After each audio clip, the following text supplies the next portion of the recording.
हमने कई बार कहा है कि श्री नरेंद्र मोदी जी के समक्ष कम से कम 2024 में तो कोई चैलेंज नहीं है।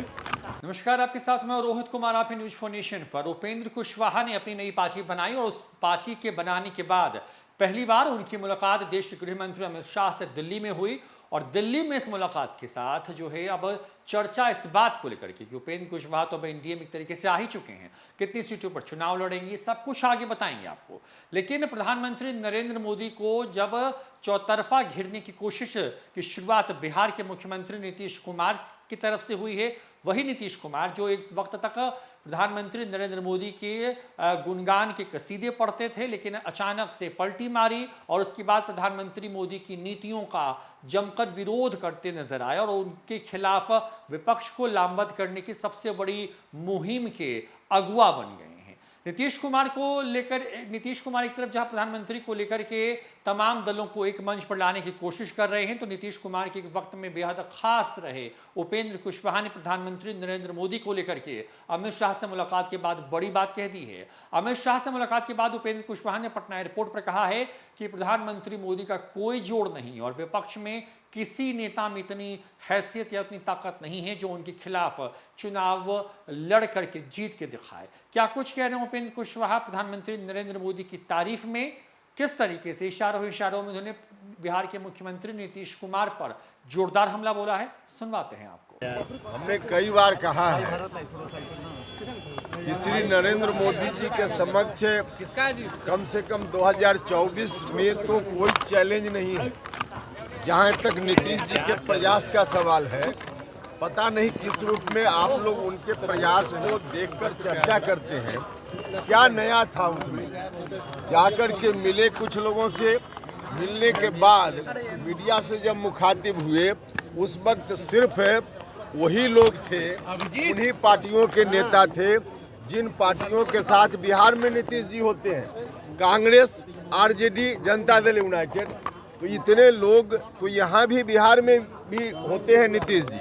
तो इतने लोग जिनका महागठबंधन कथित रूप से बिहार में चल रहा है, उसी की मीटिंग दिल्ली में जाकर उन्होंने कर दी।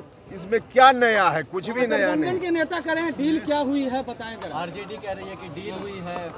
कितने सीटों में लड़ेगा लोकसभा चुनाव? चर्चा इस बात की कि 3 सीटों पर आपकी समझौता की बात हो रही है। पता नहीं, अब आपको जब मालूम है तो हमसे पूछ क्यों रहे हैं? देखिए, हमको जब जानकारी देनी होगी तब हम देंगे, अभी आवश्यकता नहीं है। लोकसभा में कितने सीटों में लड़ेंगे आप?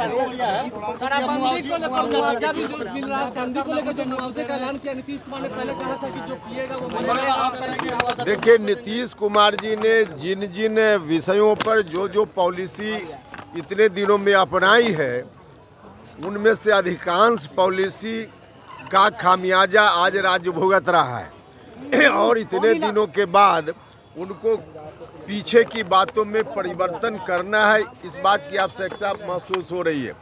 अभी आपने देखा कि शिक्षक बहाली की जो प्रक्रिया है राज्य सरकार की, इस संदर्भ में बार बार हम लोग बोल रहे थे यह प्रक्रिया आपकी गलत है, इससे क्वालिटी शिक्षा की अच्छी नहीं होगी, बिगड़ रही है, आप इसको बदलिए, शिक्षकों की बहाली आयोग बनाकर कीजिए। तो हम लोगों की बात पर कभी उन्होंने ध्यान नहीं दिया और अब जाकर उन्होंने उसमें संशोधन करके हमने जो कुछ कहा था उसी के अनुकूल अब प्रक्रिया निर्माण का काम उन्होंने किया है। तो नीतीश कुमार जी तो खुद ही अब इतने दिनों में 17-18 साल में उनकी उस बहाली की प्रक्रिया के कारण जिन बच्चों का भविष्य बर्बाद हो गया, उसको कौन लौटाएगा? तो हर मामला में नीतीश जी उसी स्थिति में है। कुछ भी नहीं, जो किया उसको भी बदलने की ज़रूरत, कई जगह बदलने की ज़रूरत बहुत पहले थी, लेकिन आज आकर निर्णय ले रहे हैं। बता दें आपको कि बिहार के मुख्यमंत्री नीतीश कुमार तमाम दलों को एकजुट करने की लगातार कोशिश कर रहे हैं। हाल ही में उनकी मुलाकात जो कांग्रेस के बड़े नेता हैं उनके साथ हुई, जिसमें राहुल गांधी और मल्लिकार्जुन खड़गे शामिल हैं।